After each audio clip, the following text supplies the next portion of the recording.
got to drop this phone off because it just dies all the time. But there's a guy that's lying about me on TikTok, and really what he's doing is he's lying to all you guys that are out there. So I'm doing a quick video. He doesn't understand the Torah.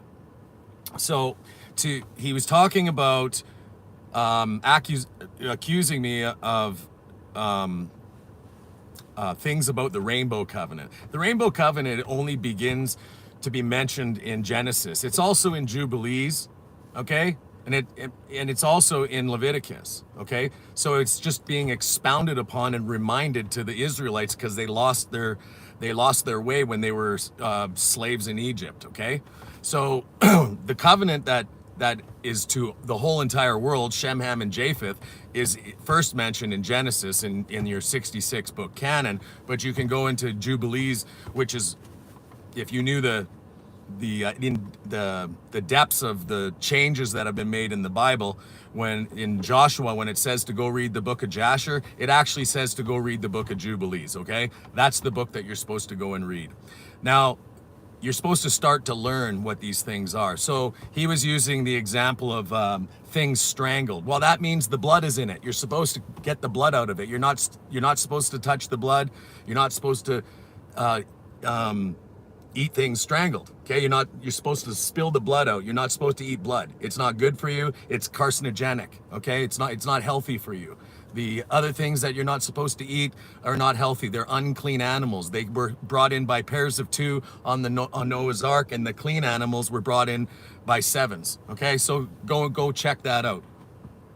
The second thing is, when you're sitting when a teacher is sitting in the seat of Moses, do what the Torah says. Do you not hear what the Torah says? That's what Paul says. When he's talking about that in Galatians 3 and 4, these guys can't tell the difference between sacrificial law, which is for Hagar, okay? You don't want to be that. That's for the Gentiles that are out of covenant, okay? For Hagar, the woman that has no promise will not rule with those who are under the holy covenant of faith, the everlasting covenant. That's the 10 commandments. There's two everlasting covenants, the 10 commandments and the Rainbow Covenant. So this guy just does not understand. He doesn't even understand that in sacrificial law, if you use it lawfully, it's good. So mixing wool with linen, that's taking on the pagan attire. You want the white robe of righteousness, God's righteousness. You don't take on pagan witchcraft. That's what wool mixing with linen is. It's the same thing with cutting the corners of your beard, or a man wearing woman's clothing and a woman wearing men's clothing. That means taking their authority. Okay, appearing as they are, being a Jezebel and an Ahab. Okay, that's the difference. When you use the law lawfully, you'll understand what the spiritual context of it is. But what these guys do, they don't put their listening ears on, so they are false teachers, and they're they're going back to the right. You know, they're going to the right. You're supposed to stay in the path in the middle. That's why there's a parable of the unjust steward. The unjust steward realizes he was unjust like this guy, my wife's husband, okay? If he comes to the place where he repents, he's going to say, oh my goodness, my Lord is going to take my stewardship away from me because I'm teaching false stuff. I'm putting these things on the people that are not supposed to be put on them. So he says, how are they going to accept me now?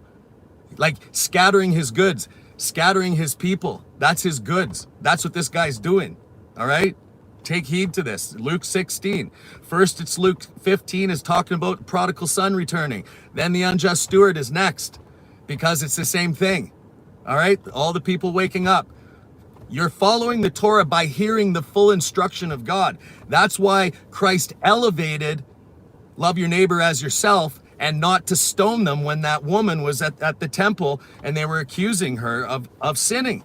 He didn't stone her, he rebuked her. Loving your neighbor as yourself is rebuking them. This guy can't understand that. He can't hear the law. What, you can't hear the law? Galatians 3 and 4, do you want to be under sacrificial law? Because you will be in its fullness.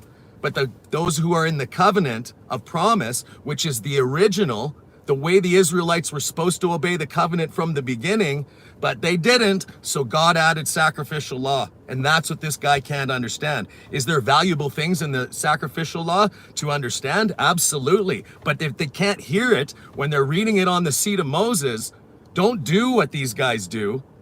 You know, don't be a hypocrite like these guys.